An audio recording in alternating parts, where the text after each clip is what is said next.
Assalamualaikum warahmatullahi wabarakatuh. Salam sejahtera bagi kita semua. Untuk sebelumnya, halo teman-teman. Perkenalkan, nama aku Nanda Angelina Safa dari kelas 10C SMA Negeri 11 Jakarta. Dan pada kesempatan kali ini, aku akan memaparkan materi ekonomi kelas 10 kurikulum merdeka, yaitu tentang uang, bank, dan OJK.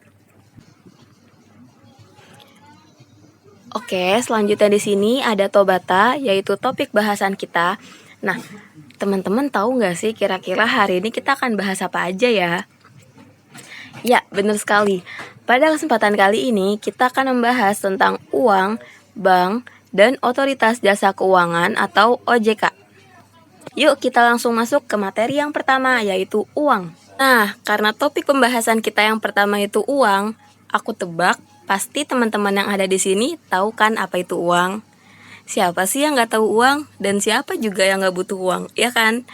Bahkan hewan aja nih itu punya uang loh. Contohnya beruang.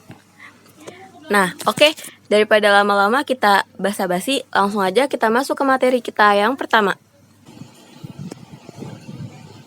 Nah, jadi teman-teman, uang menurut ilmu ekonomi itu merupakan sebuah alat tukar yang menjadi alat ukur untuk kegiatan ekonomi.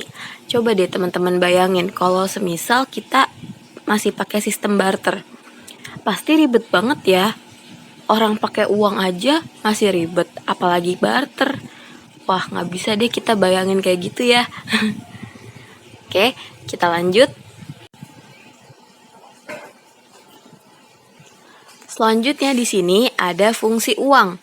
Nah, fungsi uang ini terbagi menjadi dua loh. Yang pertama ada fungsi asli dan yang kedua ada fungsi turunan. Teman-teman pasti bingung kan, apa sih bedanya? Nah, maka dari itu, ayo simak penjelasan aku berikut ini. Pertama-tama kita bahas fungsi aslinya dulu ya. Nah, yang pertama di sini ada uang sebagai alat tukar, yaitu untuk memudahkan kita mendapat suatu barang atau jasa. Coba deh teman-teman bayangin, di era globalisasi saat ini, kalau kita nggak punya uang, pasti untuk mendapatkan barang atau jasa bakalan rumit banget ya. Soalnya kan ada yang bilang kalau tanpa uang pasti kita nggak bisa hidup. Teman-teman setuju nggak sama omongan orang itu? Kalau aku sih setuju nggak setuju ya, soalnya pastikan di dunia ini masih banyak orang baik yang mau menolong kita, tapi emang tetap aja intinya kita harus berusaha untuk mencari uang biar kita lebih mudah untuk mendapatkan apa aja yang kita mau gitu. Selanjutnya, uang sebagai alat ukur, yaitu untuk menentukan besaran nilai suatu barang atau jasa. Berarti kalau nggak ada uang, emas-emas yang kita punya atau emas-emas yang ibu-ibu punya tuh, itu nggak bakal bernilai ya. Karena uang kan sebagai alat ukur untuk menentukan nilai suatu barang dan jasa. Ya nggak? Ya dong. Oke deh, karena fungsi asli sudah selesai kita bahas, kita lanjut yuk ke fungsi turunannya. Jadi yang pertama itu adalah uang sebagai alat pembayaran. Tapi ini beda ya teman-teman. Uang sebagai alat pembayaran di sini maksudnya adalah untuk membayar pajak ataupun hal-hal lainnya yang tidak berkaitan dengan barang atau jasa. Dan yang kedua, pernah nggak sih kamu ada di posisi kamu mau beli barang yang penting banget deh pokoknya sampai nggak bisa diundur. Tapi kamu lupa bawa uang. Dan untungnya kamu punya teman kamu nih. Jadi kamu memutuskan untuk pinjam dulu uang dia dan dibalikinnya nanti setelah kamu ambil uang kamu. Pernah nggak kayak gitu? Nah, kalau kamu kayak gitu pasti bayarnya pakai uang lagi kan? Dan itu kamu sudah menunjukkan dan sudah melakukan fungsi uang sebagai alat pembayaran utang. Ingat ya teman-teman, setiap kita pinjam uang dari teman kita, maka kita harus membayarnya dengan uang juga. Jangan pakai pensil, jangan pakai angin, apalagi pakai cacian ya. Nggak boleh. Nah, terus nih, kalau kamu lagi belanja, itu pasti harga barang yang kamu beli beda-beda kan? Nah, ternyata itu tuh termasuk salah satu fungsi uang loh, yaitu uang sebagai penunjuk harga. Jadi harga tiap barang tuh pasti beda-beda ya dengan yang satu dan yang lainnya. Dan yang terakhir dari fungsi turunan uang adalah uang alat penimbun kekayaan. Kamu pernah nggak sih dapat uang dari keluarga atau dari teman atau dari siapapun, tapi beberapa hari kemudian uang itu kepake untuk kebutuhan mendadak? Kalau pernah, berarti artinya kamu sudah merasakan fungsi turunan uang, yaitu sebagai alat penimbun kekayaan. Karena ketika kamu baru mendapat uang dan kamu menyimpannya, tapi beberapa hari kemudian kamu pakai itu untuk keperluan mendesak, artinya fungsi turunan dari uang itu tuh udah tercapai. Begitu teman-teman. Kita lanjut ya ke selanjutnya. Nah, selanjutnya di sini ada jenis-jenis uang. Jenis-jenis uang tuh ada 3 loh. Ada 3 kategori maksudnya. Yaitu berdasarkan bahan, yang kedua berdasarkan nilai, dan yang ketiga ada berdasarkan lembaga. Kita bahas yang berdasarkan bahan dulu ya teman-teman.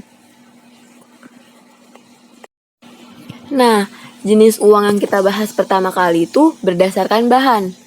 Sesuai yang kita ketahui, uang tuh punya 2 bahan ya, yaitu yang logam dan yang kertas.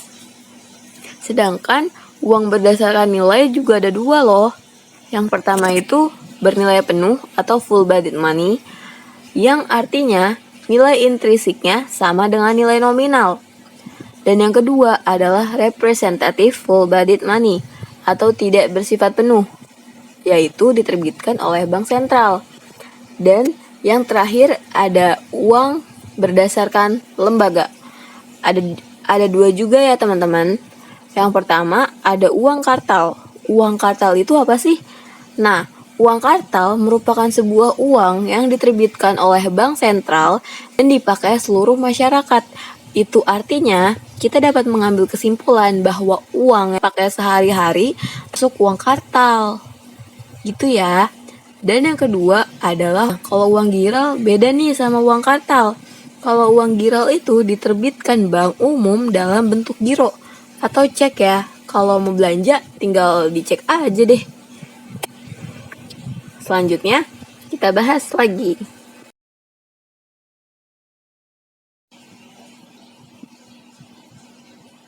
Loh. Ternyata tadi bukan terakhir ya. Masih ada lagi nih teman-teman, satu lagi, yaitu jenis uang berdasarkan kawasan. Nah, kalau berdasarkan kawasan, dia terbagi menjadi 3 nih. Yang pertama, ada uang lokal, yaitu adalah sebuah uang yang hanya berlaku di negara penghasil. Jadi, semisal teman-teman bawa rupiah ke Jepang, itu nggak bakal laku tuh di sana, karena Jepang bukan penghasil rupiah ya. Penghasil rupiah adalah Indonesia. Begitu pula sebaliknya, teman-teman dari Jepang pulang ke Indonesia dan membelanjakan barang yang ada di Indonesia dengan mata uang Jepang, itu nggak bakal bisa ya, karena beda mata uang juga dan beda nominalnya. Yang kedua, ada uang regional, yaitu merupakan sebuah uang yang berlaku di suatu kawasan yang lebih luas daripada uang lokal. Contohnya adalah euro ya. Dan yang ketiga adalah uang internasional, yaitu sebuah uang yang berlaku di seluruh dunia sebagai standar pembayaran. Contohnya apa nih? Teman-teman tahu nggak? Yap, betul banget. Dolar. Dolar itu udah jadi mata uang internasional loh. Soalnya kita aja kadang kalau belanja pakai dolar ya. Menarik. Oke, mari kita lanjut. Selanjutnya di sini ada syarat-syarat uang. Yang pertama, harus ada jaminan. Yang kedua, dapat diterima secara umum atau acceptability. Yang ketiga, nilainya tuh stabil atau stability of value. Yang keempat, harus mudah disimpan ya atau storable. Yang kelima, juga harus nih mudah dibawa atau portability. Yang keenam, tidak mudah rusak atau durability. Dan yang ketujuh adalah mudah dibagi atau divisibility. Nah, syarat uang tuh ini penting banget ya teman-teman. Karena kalau uang gak mudah disimpan gimana ya? Pasti uang kita sering hilang-hilangan deh kalau kayak gitu. Terus juga kalau uang kita nggak mudah dibawa, pasti bakal repot banget ya. Soalnya kan kita sering berpergian. Dan dalam berpergian itu kadang-kadang kita hanya bawa tas kecil ya. Jadi kalau uang nggak mudah dibawa dan mudah disimpan, pasti bakal repot banget sih. Oke deh, kita lanjut. Wah, nggak nyangka banget nih kita udah di pertengahan jalan. Nah, pada kesempatan kali ini kita bakalan bahas bank. Bank itu apa ya? Yang pastinya bukan abang-abang tukang jualan sih. Teman-teman tolong laparnya ditahan dulu ya. Kita bahas ini dulu, oke? Yuk, kita lanjut. Nah, jadi bank itu merupakan sebuah badan usaha yang menghimpun dana dari masyarakat berupa simpanan. Jadi bukan bank abang-abang tukang jualan itu ya teman-teman. Tolong dibedakan soalnya nanti banknya nangis. Selanjutnya ada fungsi-fungsi bank. Nah, ternyata bank tuh juga berfungsi loh. Kalau nggak berfungsi, ya gimana ya? Ya udah, yuk langsung aja kita bahas. Yang pertama, fungsi bank itu untuk menghimpun dana dari masyarakat. Yang kedua, fungsi bank adalah sebagai menyalurkan dana ke masyarakat. Dan yang terakhir adalah sebagai pelayan masyarakat. Seperti yang sudah kita ketahui, bank itu kan tempatnya menyimpan uang. Pasti banyak banget ya masyarakat yang menyimpan uang di bank. Sehingga bank itu harus punya pengamanan yang benar-benar ketat nih teman-teman biar uangnya nggak hilang. Soalnya pasti saldo di bank tuh ada banyak banget ya. Bukan cuma 1 triliun, 2 triliun. Mungkin kalau ditumpuk menjadi Monas, bisa ya.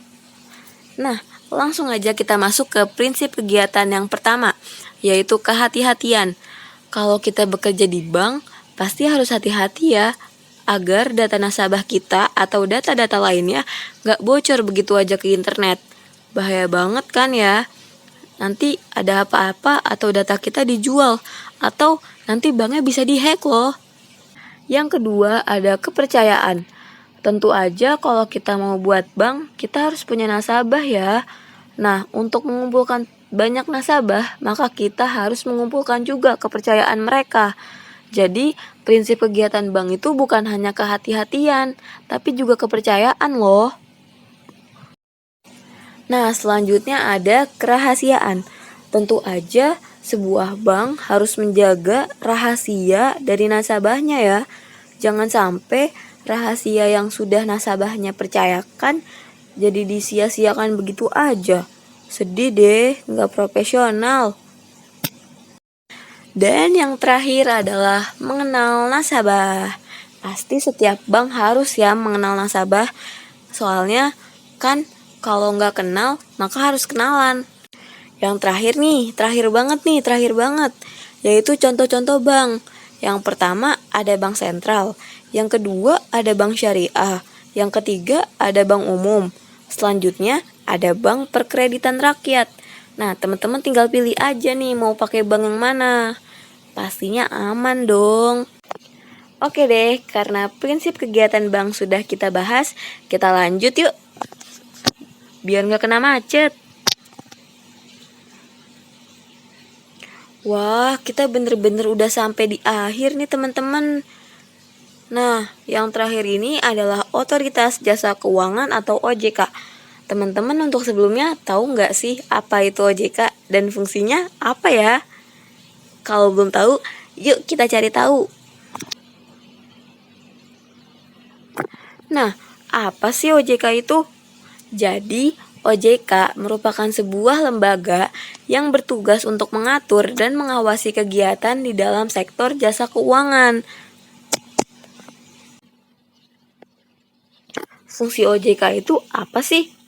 Jadi, fungsi OJK merupakan untuk menyelenggarakan sebuah sistem pengaturan dan pengawasan yang terintegrasi terhadap keseluruhan kegiatan di sektor keuangan. Jadi, teman-teman jangan khawatir ya kalau data teman-teman di dompet digital itu bakalan bocor, pasti udah ditangani nih sama OJK. Kita lanjut ya teman-teman. Nah, di sini ada dua nih. Yang pertama, tugas OJK. Dan yang kedua ada wewenang OJK. Kita bahas yang tugasnya dulu ya teman-teman. Yang pertama itu adalah pastinya untuk mengatur dan mengawasi kegiatan jasa keuangan di sektor perbankan. Yang kedua untuk mengatur dan mengawasi kegiatan di sektor pasar modal. Yang ketiga untuk mengatur dan mengawasi kegiatan di sektor asuransi, dana pensiun, dan lain sebagainya. Sedangkan wewenang OJK adalah yang pertama untuk mengatur dan mengawasi kelembagaan bank atau perizinan membangun bank. Jadi kalau teman-teman ingin membangun bank, maka bank teman-teman tuh harus diawasi dan diizinin dulu ya sama OJK, baru boleh dibuka deh. Yang kedua ada mengatur dan menguasai kesehatan bank, yaitu likuiditas, rentabilitas, dan solvabilitas. Dan yang terakhir itu untuk mengatur dan mengawasi aspek kehati-hatian bank. Wah, sibuk banget ya OJK itu. Aku ucapkan terima kasih untuk teman-teman semua yang sudah menonton video aku pada kali ini. Semoga dapat bermanfaat dan dapat dipahami. Terima kasih. Wassalamualaikum warahmatullahi wabarakatuh.